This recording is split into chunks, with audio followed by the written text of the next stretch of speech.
Assalamualaikum warahmatullahi wabarakatuh. Perkenalkan, nama saya Sucinda Ramadhani dari kelas M232 dengan NIM 230407501023, nomor urut 19.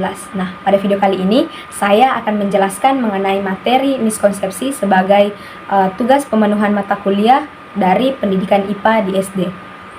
Nah, adapun hal-hal yang akan saya jelaskan mengenai materi dari miskonsepsi itu sendiri ada 3 bagian, di mana yang pertama adalah pengertian miskonsepsi, yang kedua penyebab terjadinya miskonsepsi, dan yang ketiga yaitu apa saja sih cara yang dapat mengatasi terjadinya miskonsepsi. Nah, kita langsung saja masuk ke yang pertama, yaitu pengertian miskonsepsi. Jadi, apa sih miskonsepsi itu? Nah, miskonsepsi adalah pemahaman yang salah atau keliru terhadap suatu konsep ataupun informasi, yang dimana hal ini dapat terjadi ketika seseorang memahami ataupun menafsirkan sesuatu yang tidak sesuai dengan faktanya dan informasi yang seharusnya. Oke, yang kedua yaitu apa saja sih penyebab terjadinya miskonsepsi. Jadi yang saya ketahui mengenai penyebab terjadinya miskonsepsi itu ada 5. Yang pertama yaitu pengetahuan awal yang salah.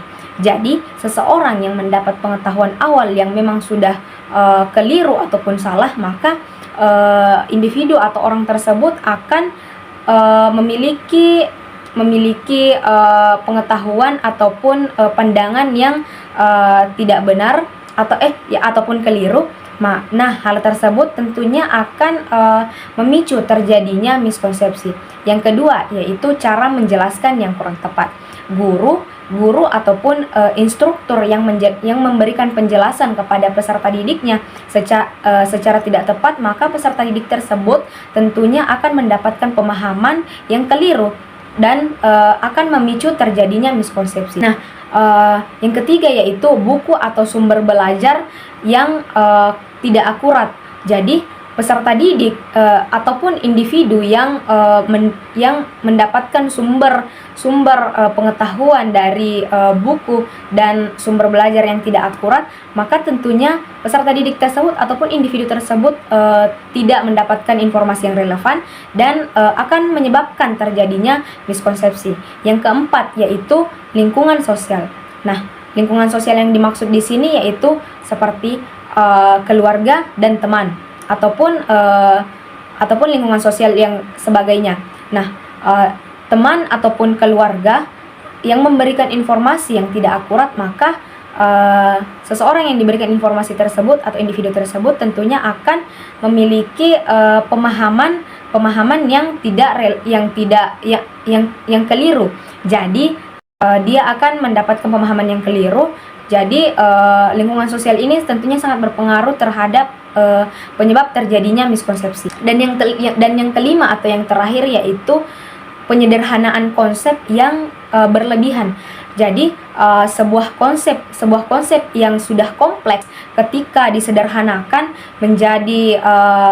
menjadi sangat sederhana ataupun berlebihan, maka orang yang kemudian